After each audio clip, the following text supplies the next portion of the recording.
Avant, les terres étaient recouvertes de plus de 80% de forêt. Et aujourd'hui, plus que de 30. Mais à l'origine de l'origine, notre habitat naturel à nous, les hommes, vous savez, les grands primates, c'était quoi, hein?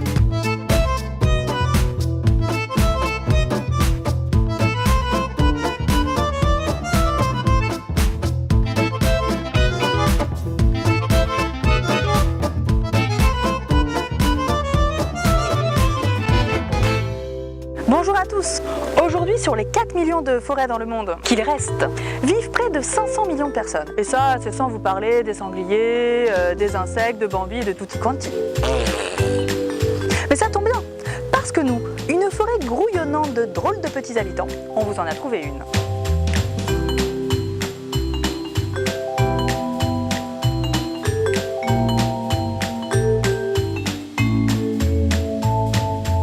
Bienvenue à SimCity, une ville éphémère construite dans les arbres, enfin suspendue, par des étudiants à l'occasion du Festival d'architecture Bellastock 2018. Robin des Bois, les Ewoks et Galadriel.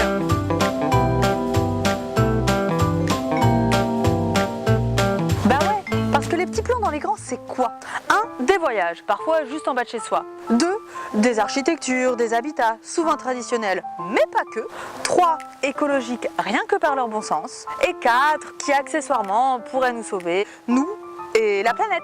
Mais les mecs, pourquoi la forêt? Pourquoi vous voulez absolument vivre dans les arbres?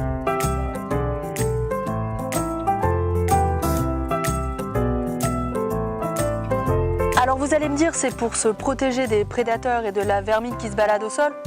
Ouais. C'est aussi pour se protéger des insectes qui volent pas très haut comme les moustiques? Ouais. C'est pour se protéger de nous, parce qu'on est un petit peu con quand même, pour voir arriver les ennemis de loin? Ouais. Bref, la forêt comme un vrai refuge, c'est bien connu. Et des exemples, on en a à la pelle, comme le peuple Korowai de Papouasie-Nouvelle-Guinée, qui vit dans des maisons perchées parfois à plus de 50 mètres de haut, à la cime des arbres de la forêt vierge, tels des miradors face à l'hostilité du monde et qui défient toutes les lois de la gravité.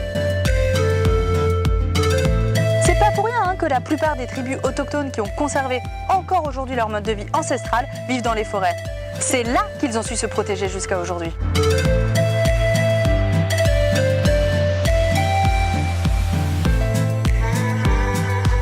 Mais bon, vivre en forêt, c'est pas seulement pour se protéger, c'est aussi pour se ressourcer dans un espace-temps qui nous dépasse, tel un gosse au perché, les yeux vers les étoiles, dans l'immensité. Il n'y a qu'à regarder un peu en arrière. Quand on grimpait, c'était aussi et souvent pour passer de bons moments.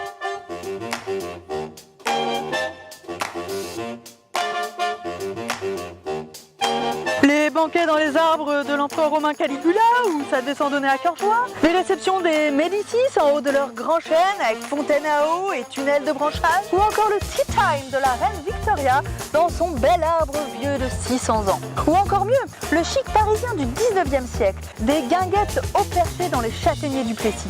Incroyable.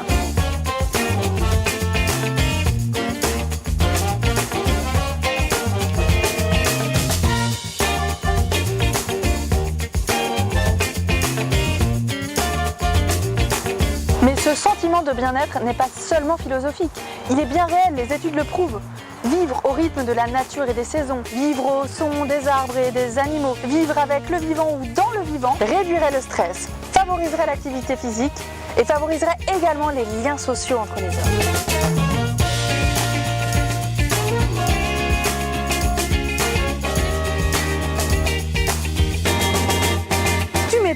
Là encore, c'est prouvé, les arbres eux-mêmes communiquent entre eux.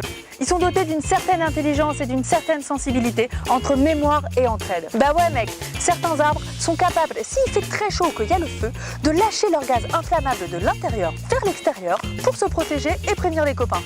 Pas mal.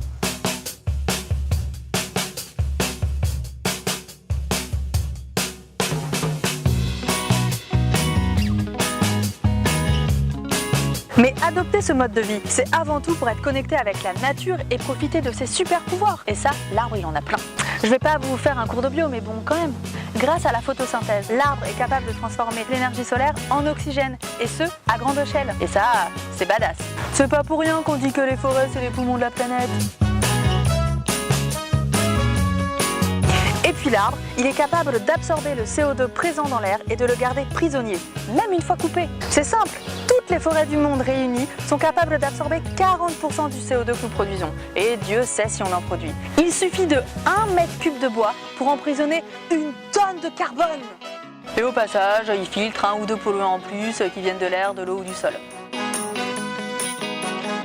Bon, et l'arbre, comme tous les végétaux, est capable d'évapotranspiration. Il peut intercepter entre 15 et 50% des eaux de pluie et les rediffuser comme ça dans l'air, tranquillement, tel un climatiseur. Bon, je vais pas rabâcher, on en a déjà parlé en Islande et en Australie. Mais cela permettrait de diminuer la température ambiante de 2 degrés.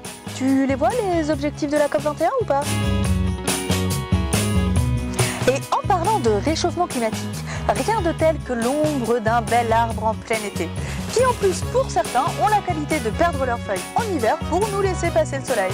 Un véritable outil de contrôle de l'ensoleillement de nos espaces de vie. Bref, la forêt ne serait-elle pas un sacré bon modèle pour nos villes ?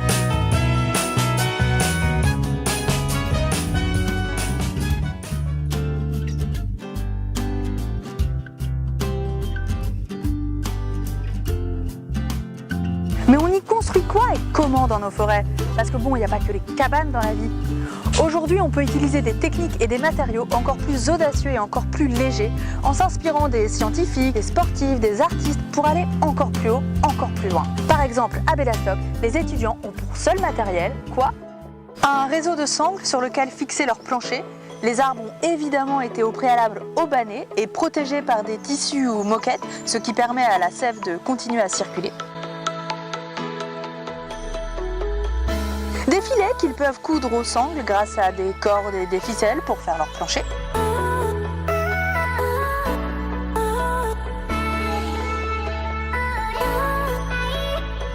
Des bambous qui ont la capacité de pousser très vite et surtout qui ne meurent pas quand on les coupe. Et ça, c'est plutôt cool pour créer des échelles, des murs ou autres.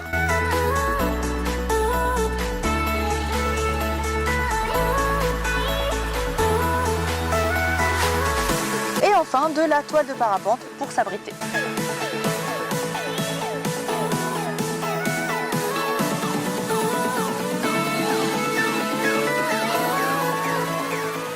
Vous les voyez, les techniques issues de l'alpinisme ou de la navigation, des cordes, des voiles, des ficelles, des filets de catamaran.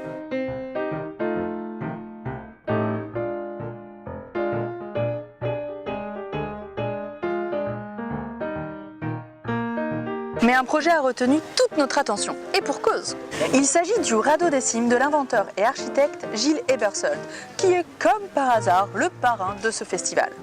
Il s'agit d'une plateforme entre 300 à 600 mètres carrés qui est destinée à être déposée au-dessus de la canopée des forêts tropicales pour faire de la recherche. En gros, c'est un véritable laboratoire dans les airs et au passage un lieu de vie pour les scientifiques. Et c'est ça qui est intéressant. Autant de références dans lesquelles puiser l'image de nos villes de demain. Parce que c'est ça la question finale, le rapport entre architecture et forêt. Je veux dire, en tant que milieu habitable. Parce qu'on va pas se mentir, on peut pas tous aller habiter en forêt. Surtout qu'on a une petite tendance à les détruire. Je dis ça, je dis rien. Ça vous dit quelque chose, le biomimétisme? Copier le vivant. Imiter ses propriétés, ses géométries, ses systèmes, ses algorithmes. Et ce, en adoptant la même logique que la nature. Un minimum de matériaux et d'énergie à la base. Pourquoi maintenant? Parce que les ingénieurs disposent enfin des outils nécessaires à la simulation des procédés naturels. Comme par exemple des fils ultra résistants comme ceux des araignées, des toiles photoluminescentes aux structures cellulaires, des briques remplies de bactéries capables de gérer le carbone, ou encore des revêtements s'ouvrant et se fermant comme des fleurs. Bref, des matériaux détecteurs et réactifs aux stimuli environnementaux, comme la luminosité du soleil par exemple, et même plus, des matériaux générateurs ou reproducteurs, capables de transformer nos déchets en ressources. Parce que c'est bien joli la Smart City, la ville émergente, la ville connectée, mais il ne faudrait pas toujours y associer la ville naturelle? Une ville synergétique, un peu comme une forêt. Protectrice, nourricière, économe. Bref, ça paraît peut-être des évidences, mais c'est toujours bon de les rappeler. Plutôt que de toujours scier la branche sur laquelle on est assis. Vous pensez pas ?